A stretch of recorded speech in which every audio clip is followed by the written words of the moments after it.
E6 TV big breaking. Konda సురేఖపై సొంత party ఎమ్మెల్యేల తిరుగుబాటు కాంగ్రెస్లో హాట్ టాపిక్గా మారింది. మంత్రి కొండా సురేఖ కుమార్తె సుస్మిత చేసిన వ్యాఖ్యలపై సీఎం రేవంత్ రెడ్డితో పాటు టీపీసీసీ తీవ్ర ఆగ్రహం వ్యక్తం చేసినట్లు తెలుస్తోంది. ఈ నేపథ్యంలో కాసేపట్లో సీఎల్పీలో 20 నుంచి 30 మంది కాంగ్రెస్ ఎమ్మెల్యేలు సమావేశం కానున్నట్లు సమాచారం.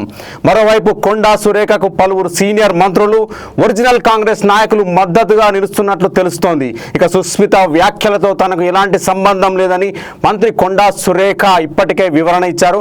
అయితే సంబంధం లేకపోయినా కనీసం ఆ వ్యాఖ్యలను ఖండించరా అంటూ తిరుగుబాటు ఎమ్మెల్యేలు సూటిగా ప్రశ్నిస్తున్నట్లు సమాచారం. కొండా సురేఖ ఇచ్చిన వివరణ ఏమాత్రం ఆమోదయోగ్యంగా లేదని కొందరు ఎమ్మెల్యేలు అసంతృప్తి వ్యక్తం చేస్తున్నట్లు తెలుస్తోంది. ఇప్పటికే మంత్రి కొండా సురేఖకు వ్యతిరేకంగా కాంగ్రెస్ ఎమ్మెల్యేలు సమావేశం ఏర్పాటు చేయడంతో తెలంగాణ కాంగ్రెస్లో ఈ వ్యవహారం తీవ్ర చర్చకు దారితీసింది. అసలు ఎమ్మెల్యేల భేటీలో ఏం చర్చించబోతున్నారు, కొండా సురేఖపై ఎలాంటి నిర్ణయం తీసుకోబోతున్నారు, కాంగ్రెస్ ఈ అంతర్గత విభేదాలు ఎటు దారి తీస్తాయన్నది ఇప్పుడు ఆసక్తికరంగా మారింది. ఇక్కడ మనం చూడాల్సింది ఏంటంటే ముఖ్యంగా మరి కాంగ్రెస్ పార్టీలో 40 ఏళ్ళుగా కొండా సురేఖ ఒక సీనియర్ నాయకురాలుగా ఉన్నారు. అదేవిధంగా ఏదైతే వరంగల్ జిల్లా ఉందో వరంగల్ జిల్లాలో కొండా ఫ్యామిలీ గత 3-4 దశాబ్దాలుగా వారి ఉనికిని చాటుకుంటూ రాజకీయాల్లో వారి యొక్క ప్రత్యేక స్థానాన్ని కొనసాగిస్తూ ఉన్నారు. ఇదొక అంశం. అయితే ఇక వరంగల్ రాజకీయాలు ఏ విధంగా ఉంటాయో మనందరికీ తెలుసు.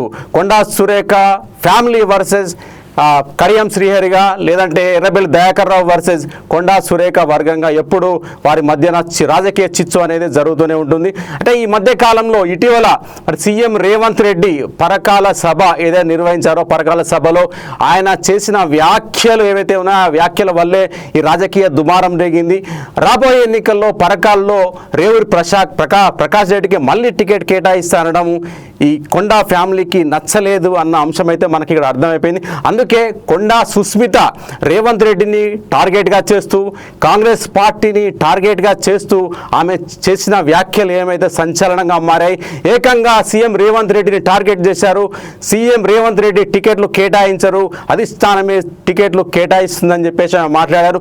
అదేవిధంగా మరి సీఎం రేవంత్ రెడ్డి గతంలో పీసీసీ కావడానికి తన తండ్రి కొండా మురళి మరి అధిష్టానానికి ప్రతిపాదించారు, పీసీసీ ప్రెసిడెంట్ చేయాలని చెప్పేసి కూడా ఆమె చెప్పడం జరిగింది. మొత్తం మీదనైతే మరి కొండా సురేఖ మరి ఒక సీనియర్ రాజకీయ నాయకురాలు, అదేవిధంగా కొండా సుస్మితకు తల్లి స్థానంలో ఉండి మరి కూతుర్ని సమర్థిస్తుందా? మరి కాంగ్రెస్ పార్టీలో సీనియర్ నాయకురాలుగా ఉన్న ఆమె మరి కూతురు తప్పుగా మాట్లాడినప్పుడు కూతుర్ని ఎందుకు మందలించట్లేదు, పార్టీకి ఎందుకు క్షమాపణ చెప్పట్లేదు?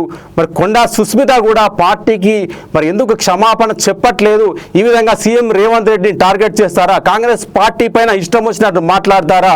ఇష్టారాజ్యంగా మాట్లాడే వారికి ఇక్కడ నుండి కాంగ్రెస్ పార్టీ మరి ఏదైతే ఇంతకుముందు ఎట్లాంటి చర్యలు తీసుకోలేదు, మరి కాంగ్రెస్ పార్టీ ఒక అంశం మీదైతే సీరియస్గా ఆలోచిస్తున్నట్లు మనకు అర్థమవుతా ఉంది.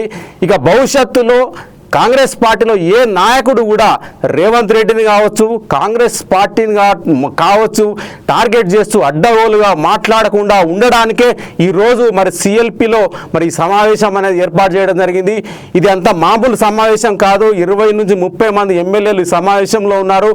క్రమశిక్షణ సంఘం ఖచ్చితంగా మరి కొండా సురేఖ పైన చర్యలు తీసుకుంటుందా, ఆమెను మంత్రి పదవి నుంచి బర్తరఫ్ చేస్తుందా అన్న అంశం అయితే ఆసక్తికరంగా మారింది. ఇక మరో అంశం కూడా మరి కొండా సురేఖకు దగ్గరి బంధువు ఈ మాజీ ఓఎస్డి సుమత్ ఎవరైతే ఉన్నారో ఆయన అరెస్టు జరిగింది. ఈ అరెస్టు అంశం కూడా ప్రస్తుతం సంచలనంగా మారింది. ఇక సీఎం రేవంత్ రెడ్డి ప్రస్తుతం విదేశాల్లో ఉన్నాడు, లండన్కి వెళ్ళాడు, ఆ తర్వాత అమెరికాకు వెళ్తాడు.